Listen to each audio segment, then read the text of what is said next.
No சீமாண்ணா, நீ கத்துறது பேசுறது எல்லாம் வேஸ்ட்டுண்ணா.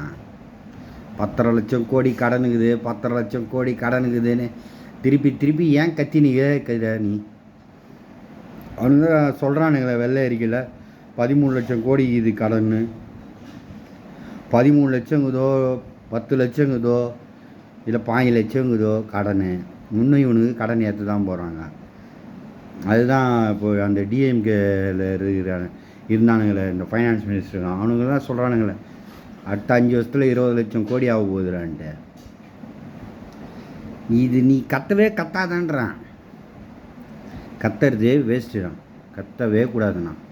இப்போது மக்களுக்கு எதுனா ஒரு பிரச்சனைனா நம்ம ரோட்டில் இறங்கி போராடுவோம். இந்த பரந்தூர் விமான நிலையத்துக்கு எதிர்ப்பு, அப்புறம் இந்த டங்ஸ்டன் தொழிற்சாலை, அணுமின் நிலையம், அந்த மாதிரி ஒரு போராட்டம் அப்படின்னும் போது நம்ம இறங்கி பண்ணுவோம். அது அவனுங்க செய்கிற மாதிரி பண்ணுவோம். இந்த கனிமலை கொள்ளெல்லாம் எதிர்ப்போம். அதை விட்டுட்டு இவனுக்கிட்ட நீ 10,00,000 கோடி கடனுக்குது, நீ இலவசம் கொடுக்காத, இவனுங்களுக்கு தான் அறிவுரையே ஏற்றுக்காதுண்ணா. நீ எது சொன்னாலும் அவனுங்க கேட்க மாட்டானுங்க. நீ கத்துறது வேஸ்ட்டு.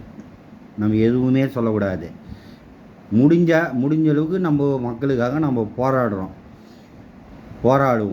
அதாவது நீ சொல்கிற மாதிரி பார்த்தீங்கன்னா இருக்கிறவர்களும் தமிழ் மண்ணுக்காக பிறந்துட்டோம் போராடுவோன்றீங்க.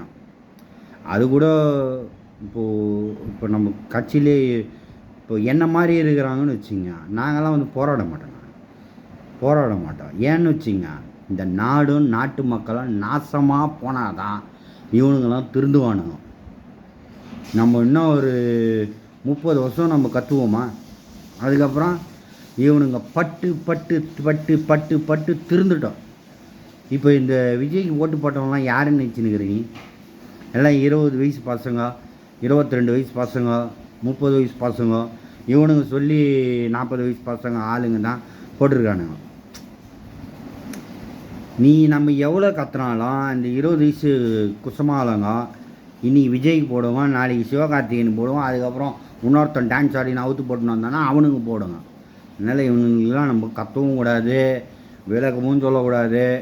முடிஞ்சால் சைலண்ட்டாக ஒரு 2 வார்த்தை பேசிட்டு சரிப்பா, சந்தோஷம், உங்களுக்கு இவ்வளோ கஷ்டங்குதா, சரி பார்த்துங்க போயிட்டு எங்கே சொல்கிறீங்களோ சொல்லுங்கள், நானும் வந்து முறையிடுறேங்க, உங்களுக்காக வேண்டிக்கிறேங்க அப்படின்னு சொல்லி விட்டுறலாண்ணா.